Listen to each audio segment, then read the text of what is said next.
You're listening to the St John's Diamond Creek podcast. This episode presented by Associate Minister Joel Snibson.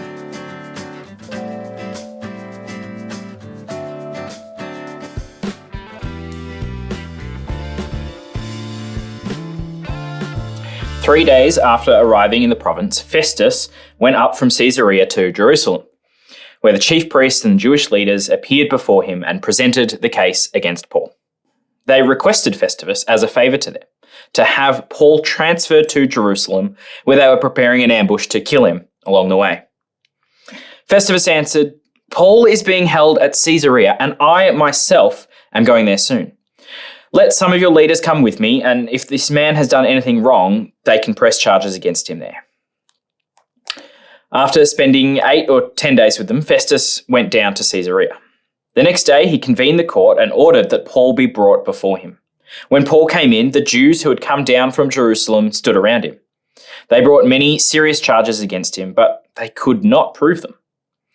Then Paul made this defense: "I have done nothing wrong against the Jewish law, or against the temple, or against Caesar." Festus, wishing to do the Jews a favour, said to Paul, "Are you willing to go up to Jerusalem and stand trial before me there on these charges?" Paul answered, "I am now standing before Caesar's court, where I ought to be tried. I have not done any wrong to the Jews, as you yourself know very well. If, however, I am guilty of doing anything deserving death, I do not refuse to die. But if the charges brought against me by these Jews are not true, no one has the right to hand me over to them. I appeal to Caesar." After Festus had conferred with his council, he declared, "You have appealed to Caesar. To Caesar you will go." A few days later, King Agrippa and Bernice arrived at Caesarea to pay their respects to Festus. Since they were spending many days there, Festus discussed Paul's case with the king. He said, "There is a man here whom Felix left as a prisoner.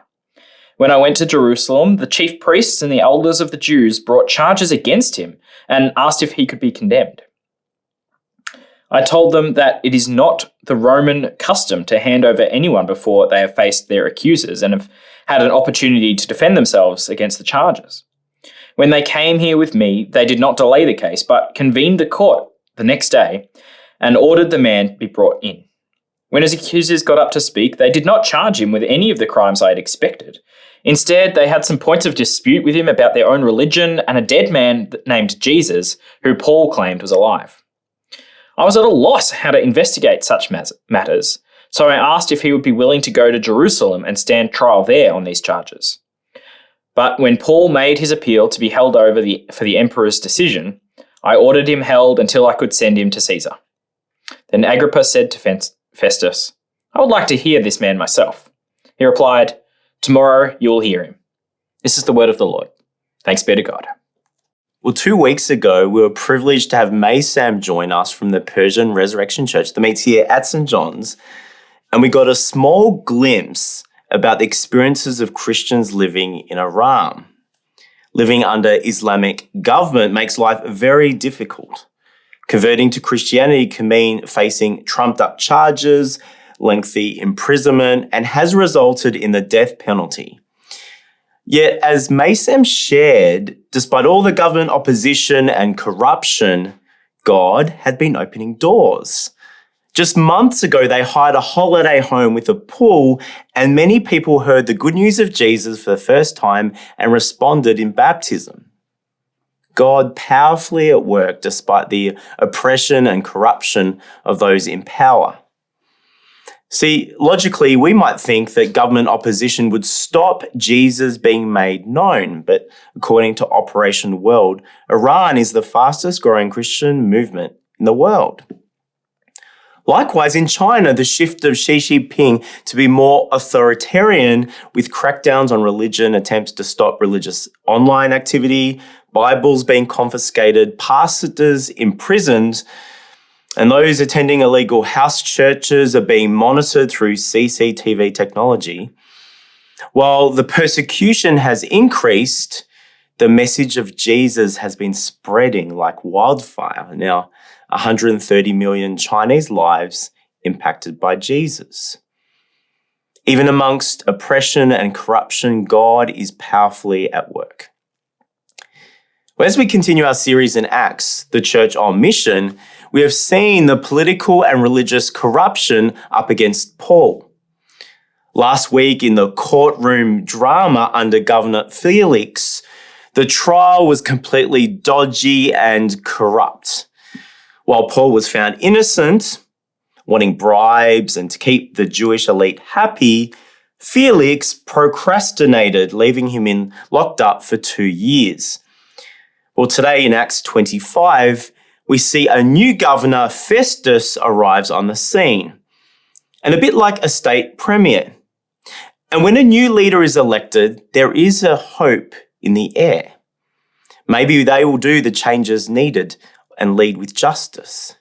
Yet often they let us down with the political reality of compromise, keeping the different interest groups happy. For those paying attention to the 2024 US election, it's heating up with Biden and Trump and others nominating to run. See, the politicians are jockeying for support from their key voter bases. They're engaging with interest groups who have influence and power over how people vote. Well, likewise, Festus is all about getting things done, and like any politician, attends to what's most important first. So 3 days in, the first thing he did was shore up his political support amongst his religious constituency, going to Jerusalem, paying respects to the Jewish officials. See, Festus knew his political survival meant keeping the Jewish elite happy. And the Jewish leaders had hoped that this Festus would be their guy. And they had one request: to transfer Paul to Jerusalem because they're trying to kill him. See, in real estate, it's location, location, location.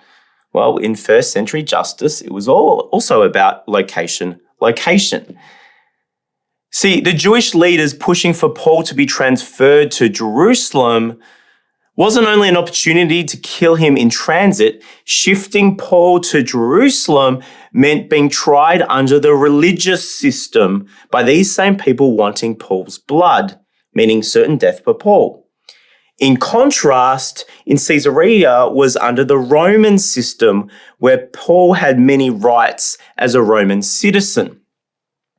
So Festus, a savvy political operator, had to straddle keeping the religious establishment happy, but also seemed to uphold the rights of Roman citizens. See, the Roman Empire had deep history and pride in upholding the utmost justice for all its citizens. It was the envy of the known world, and Romans were carefully watching Festus. See, the previous governor, Felix, was an extremist who lost his job following human rights abuses of his citizens. And even he decided there was no case against Paul.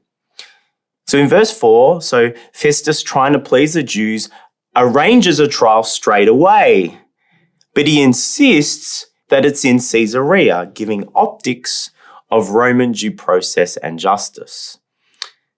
So once more, it's court day, and the Jewish elite surrounded Paul and ambushed him with accusations. We don't know the specifics, but like the previous sham trial, the accusations was against the Jewish law, plots against the temple, but now out to get him, the accusations had snowballed while Paul was locked up and was also against Caesar. See, this was serious. This is now treason against the state. And while attacks against Paul escalated and a lot of mud was thrown, none of it stuck, and they could not prove them. See, while these experiences of oppression and misused power experienced by our Chinese and Iranian brothers and sisters, or Paul here, seems removed from our daily lives where we can worship freely. But even in free Australia, in more subtle ways, as Jesus followers, we live in a world set against us. See, Christians used to be the good guys, considered virtuous at the center of society, and now we're being cast aside to the fringes. Just turn on the TV. the political and media voices have become increasingly secular. Sometimes it's that Christianity is out of touch, a past relic that should stay there, to outright hostility that we are dangerous extremists. As Christians, we can overreact. We can think of ourselves as victims too much. We ought to be humble because some of our criticism has been warranted. The church has a mixed history. When we had cultural power and influence, we misused it at times. Whether inflicting injustice on our First Nations people or children. At times more concerned for schools for the elite, the needs of the poor. Yet, the church has often been a voice to the voiceless and places of justice and healing and hope, even if it's been forgotten in our society.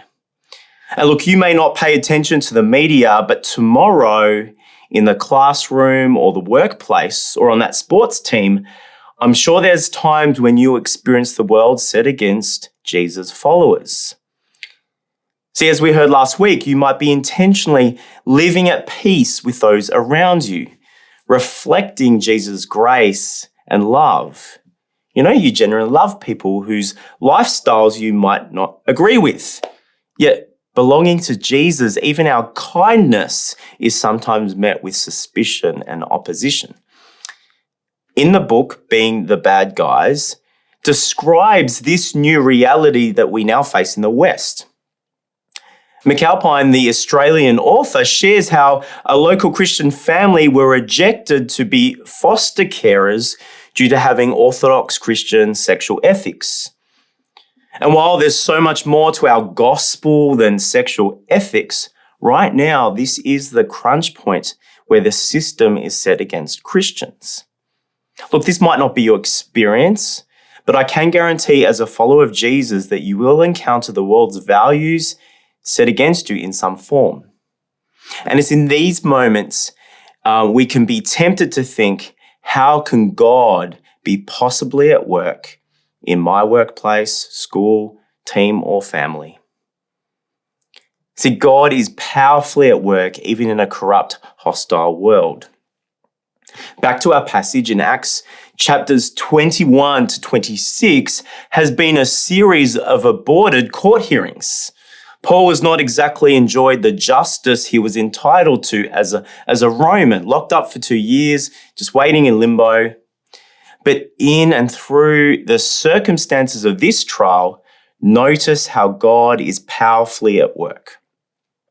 See, Festus, hearing these accusations, knew that this was a spiritual debate, not a political threat. Governors would never trial only on religious grounds.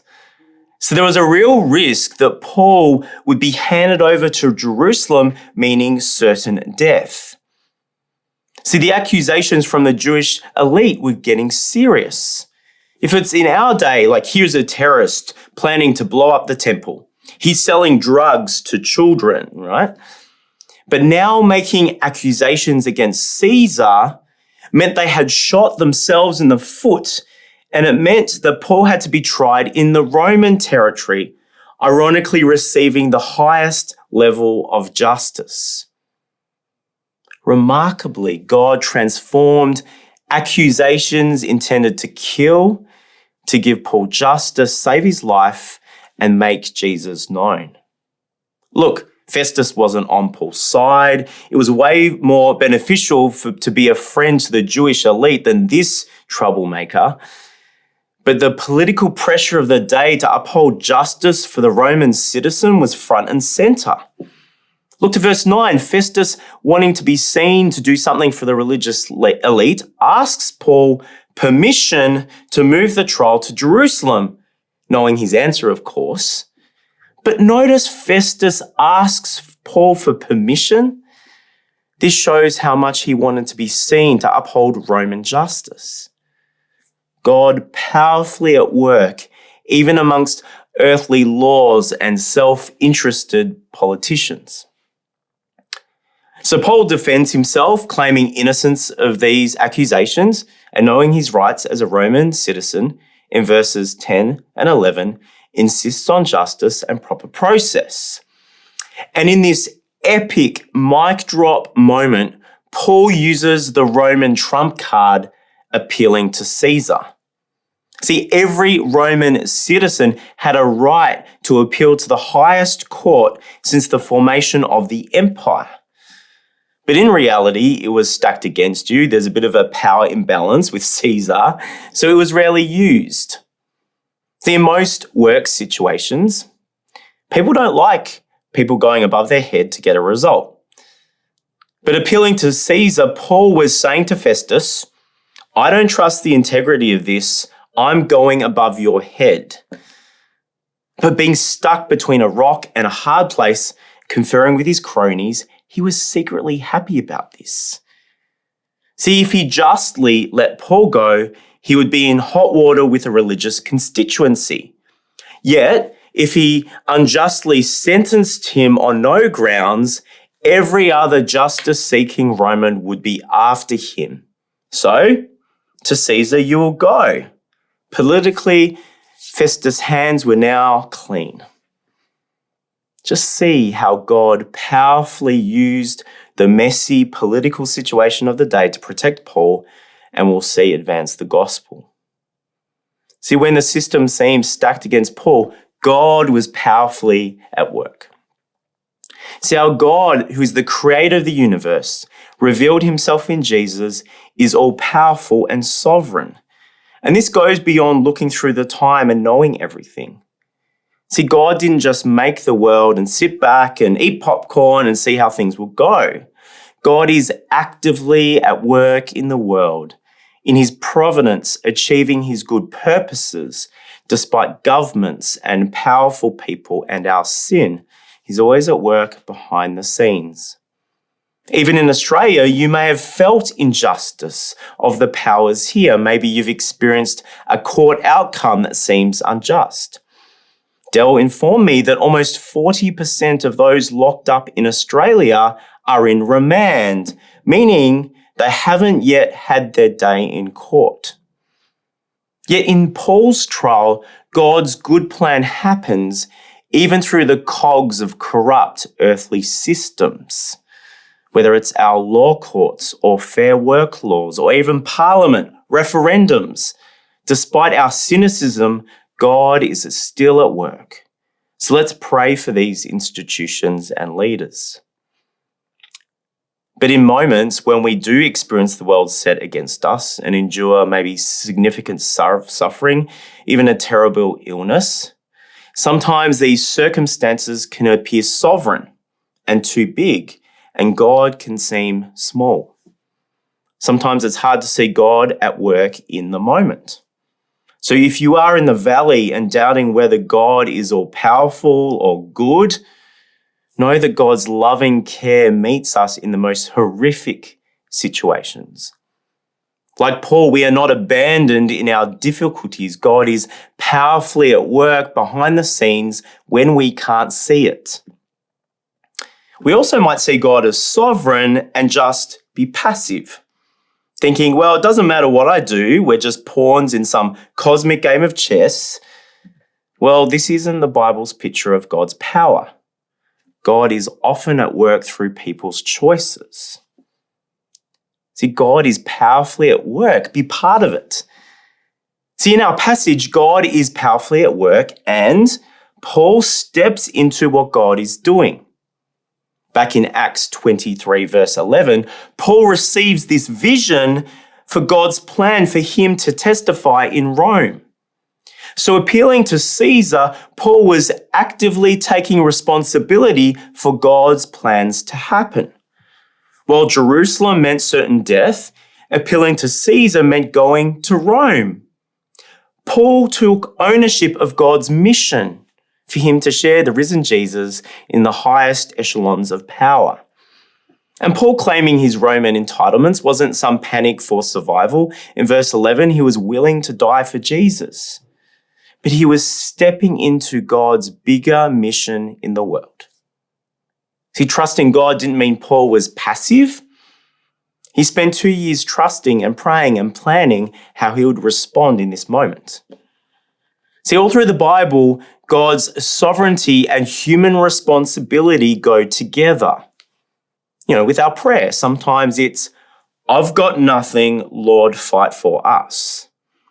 Yet at other times, the prayer is to be strong and to courageous, where our prayers lead to boldly stepping out in faith. Sam shared about the importance of prayer, but also glorifying God. For him, it meant risking going back to Iran, hiring a place with a pool, spending sleepless nights proclaiming Jesus and baptizing people. God is powerfully at work in the world and wants to include us. As we think about mission in our families, workplaces, schools, sometimes we can wrongly think that God is only at work when there's no opposition or trouble. In times when all we can see is a shut door, opposition, it's easy to throw our hands in the air and think God's left. But for Paul, it was in the trouble, false accusations, unfair detention, strung out trials, that God was powerfully at work. In Being the Bad Guys, McAlpine describes his family being rejected as foster carers because of their Christian sexual ethics. Well, he acted. He wrote to the agency and spoke up against the injustice of the foster agency's ruling. But it didn't end there. He describes how his church continued to cook hundreds of meals for this same agency's foster parents. In this high-need area, many church families put their hands up to also foster and now have some children in long-term care. And the agency has since expressed much gratitude for all the church is doing.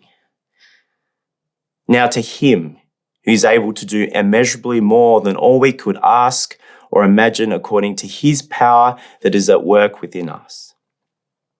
So for you tomorrow at work or school or practice, God is powerfully at work. But how is he calling you to step up into what he's doing, even in moments of opposition?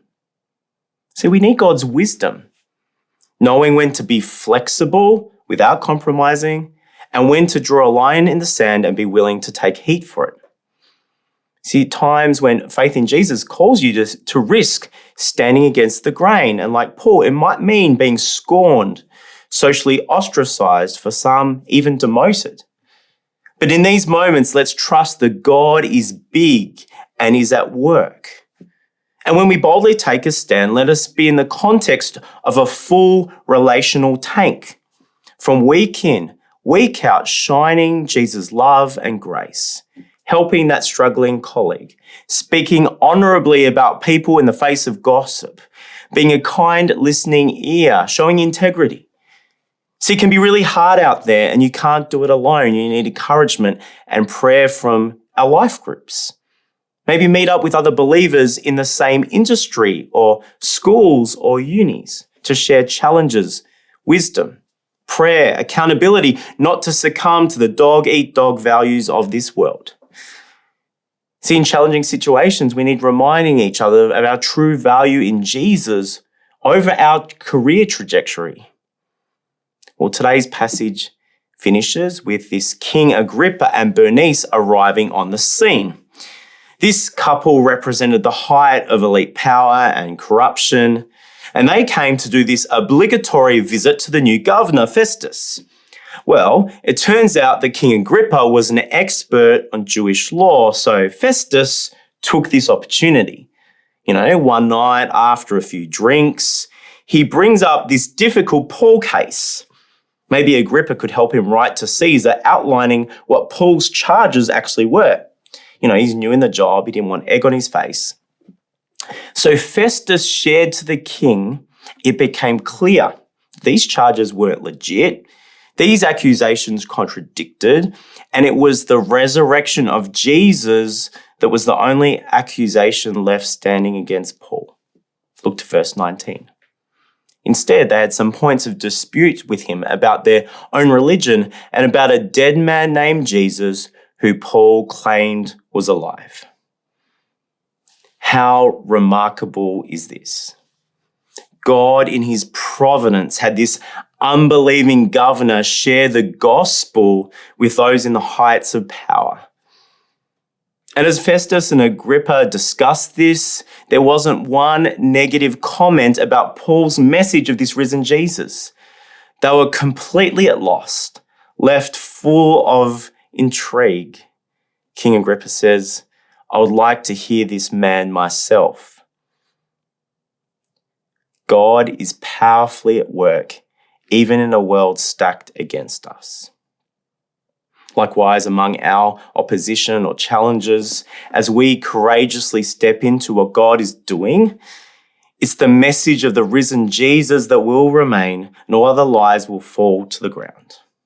See, more than Paul, Jesus faced the worst opposition, was accused of many lies by the religious elite, was unjustly tried, was executed in Jerusalem on a Roman cross. Yet this Jesus wonderfully rose again to bring in God's kingdom of justice and righteousness, offering forgiveness and healing and new life. Tomorrow, at school or work, when experiencing opposition in a world set against us, know that God is powerfully at work, softening hearts and invites us to be part of it. Amen. Thanks for joining us. If you'd like to subscribe to this podcast, you can do so in Apple Podcasts, Google Podcasts, Spotify, or wherever you get your podcasts from. Just search for St. John's, Diamond Creek.